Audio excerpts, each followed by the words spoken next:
All right, let's jump right into this explainer. Today we're unpacking a really fascinating new research paper called Failure as a Process, an Anatomy of CLI Coding Agent Trajectories. We hear so much hype right now about autonomous agents just coming in and taking over software engineering. But today, we're actually going to look under the hood at what happens when things go terribly, terribly wrong. We're going to look at these agents not as, flawless magic boxes, but as complex machines that can actually suffer from these silent, fatal crashes.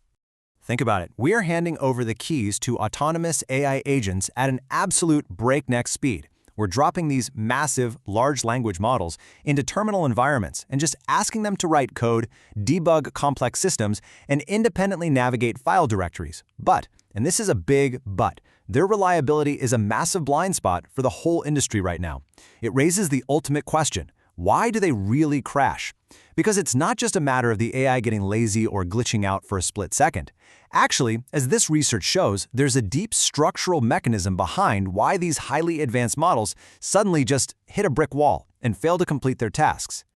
Historically, in software engineering, we've evaluated AI failures purely as an outcome. A simple binary pass or fail check at the very end of the line. Did the code compile? Yes or no. Did it pass the unit test? Yes or no. But this research argues that we absolutely have to abandon that simplistic view. We need to view failure as a process. It's almost like a developing medical condition, a temporal trajectory with an onset, an evolution, and a recovery phase. So instead of just examining the metaphorical body after the crash has already happened, we have to look at the entire timeline to see exactly how the agent got sick in the first place. So let's get into Section 1, inside the massive study and uncovering the crash data. To truly understand this whole trajectory, we obviously need hard data.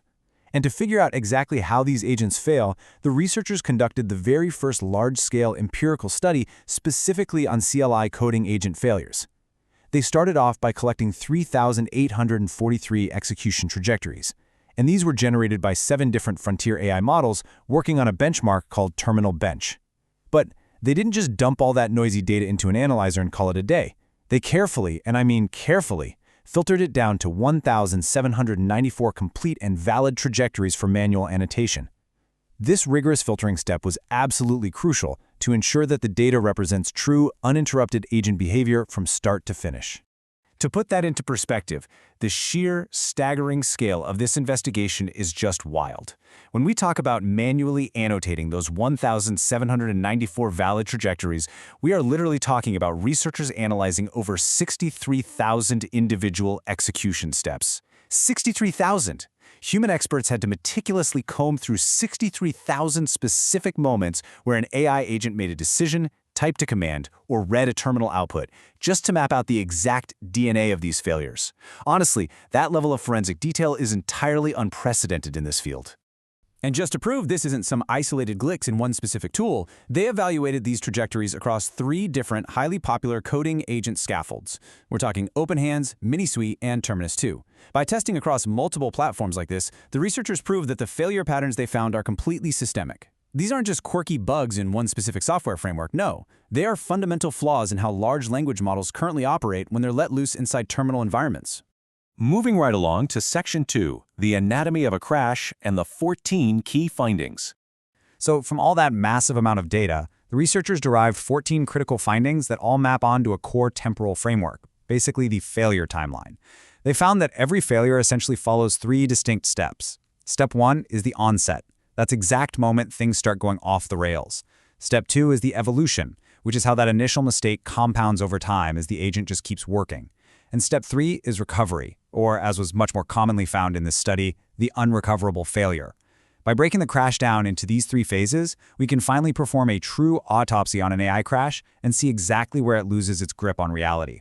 So what actually causes that initial slip during the onset phase? Well, the autopsy reveals that these crashes are predominantly driven by something called an epistemic error. Now, epistemic errors are rooted in a fundamental lack of knowledge or a severe misunderstanding of the task or the current system state. For example, the agent might fundamentally misunderstand the directory structure it's navigating, or it might completely misinterpret an error message it just received. It essentially forms a false belief about the digital world it's operating in. This is not just a simple typo, it's a profound cognitive failure by the agent that literally poisons the rest of the execution process. And this brilliantly illustrates the real danger of these epistemic errors. It's this hidden timeline of deception. At time 1, during the very first few execution steps, the error onset occurs. The agent makes a bad, totally unverified assumption. But at time 2, during those middle execution steps, the error remains completely hidden to us. The agent just keeps typing commands, reading files, and acting like everything is perfectly fine. It isn't until time 3, the final steps, that the failure actually manifests in broken code. But by then, the agent is so far down the wrong path that recovery is just no longer possible. The fatal mistake struck right at the starting line, but it stayed totally invisible until the very end. The researchers summarized this somewhat chilling reality with a really powerful quote straight from the study. Failures often remain hidden until recovery is no longer possible. Just think about what that means for a software engineer relying on this AI. The illusion of progress continues for dozens of steps. The terminal is scrolling, code is being rapidly generated, and it looks for all the world like real work is getting done.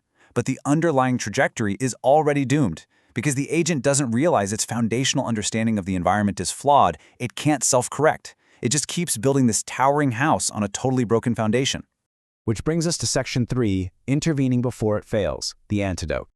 Knowing about this hidden timeline changes absolutely everything about how software engineers and product managers need to build these systems moving forward. The researchers conclude that we have to abandon the old way of final outcome evaluation. I mean, if the fatal crash happens silently at step 1, testing only the end result is practically useless for helping the agent adapt in real time. Instead, we have to shift our focus to earlier validation and intervention. We need to build scaffolds, guardrails, and monitoring tools that can actually check the agent's epistemic understanding mid-process. We have to catch and correct those hidden cognitive errors before they compound into a total unrecoverable system failure. Which brings us to the ultimate takeaway of this explainer. I want to leave you with this final thought to consider, as these autonomous systems continue to scale up in our daily lives. If a devastating crash starts completely silently on step 1, can we ever truly trust final outcome evaluations again? Is any final grade truly reliable without knowing the entire journey the AI took to get there? If we want autonomous AI to write our software reliably, we can't just grade their final exam. We have to constantly watch how they study and intervene the very second they misunderstand the assignment. Thanks so much for joining me for this deep dive, and remember to always keep questioning the process.